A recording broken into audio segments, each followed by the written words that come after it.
From now on, more police officials will be visible on the ground, especially in hotspots across the country. This is part of the plans listed in the new crime strategy that's been tabled by Police Minister Bheki Cele and National Police Commissioner Khehla Sitole yesterday.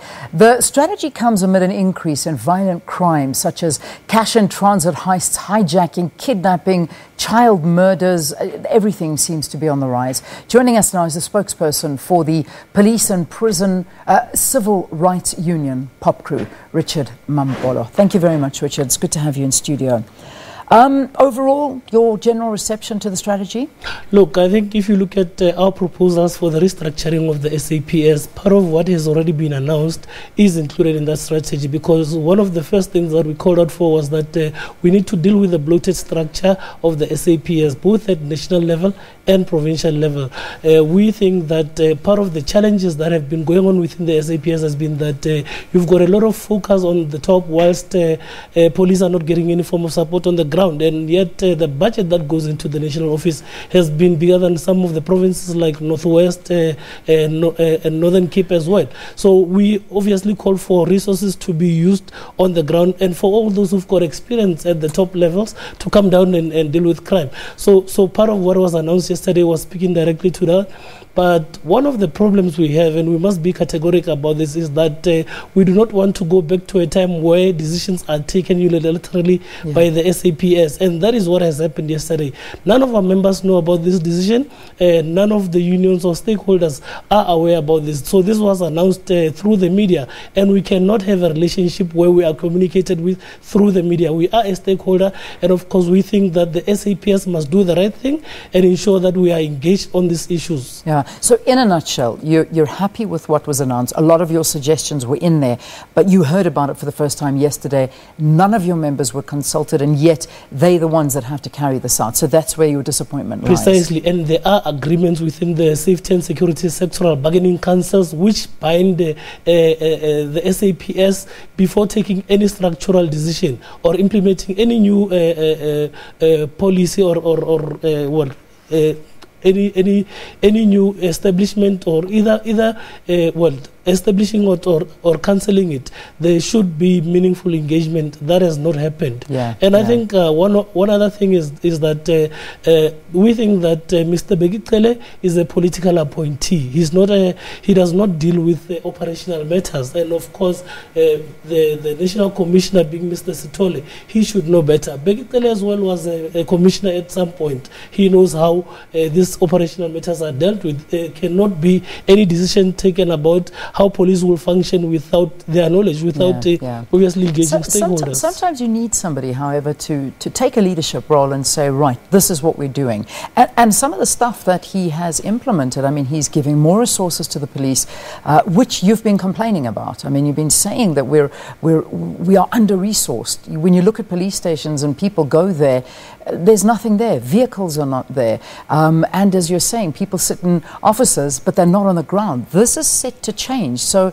surely he was pressing the right buttons with you, even though you're saying he's a political appointee. But is he not singing the right tune? Look, it's not about pressing the right buttons or not. Of course, those need to be done. And those are, of course, like I mentioned earlier, that those are things that we would like to see. And in fact, there are even more issues that we raised with them. But it can therefore not be that when you decide as an individual that you want to implement something, you do it outside the prescripts. That is our issue. Because if we let it happen, we'll get to a time where, for example, with the previous national commissioner, we had a lot of decisions taken that members were not aware of. And of course, I think the challenges that have been going on within the criminal justice cluster have been precisely that, we, besides getting different changes with commissioners and ministers, you had people taking decisions on the basis of how they feel.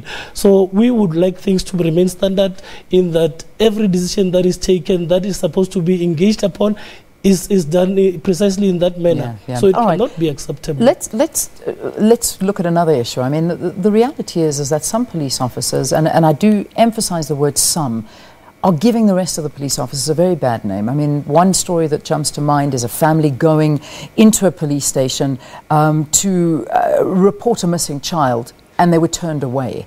Now, this is something that cannot be done by the police. The police are people that we turn to when we are desperate, and when they turn you away, where do you go? Now, the reality is that we need to see effective leadership, and we need to see these things turning around. So, you know, what do we say to those officials who don't take pride in their jobs?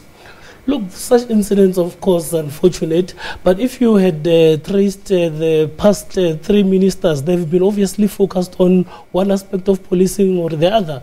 And the former minister, Balula, specifically focused on that. In that, at the time, you remember there was a lot of outcry about people even fearing to go to police stations to report crime scenes because they felt that they would be turned away or they would not get the right responses.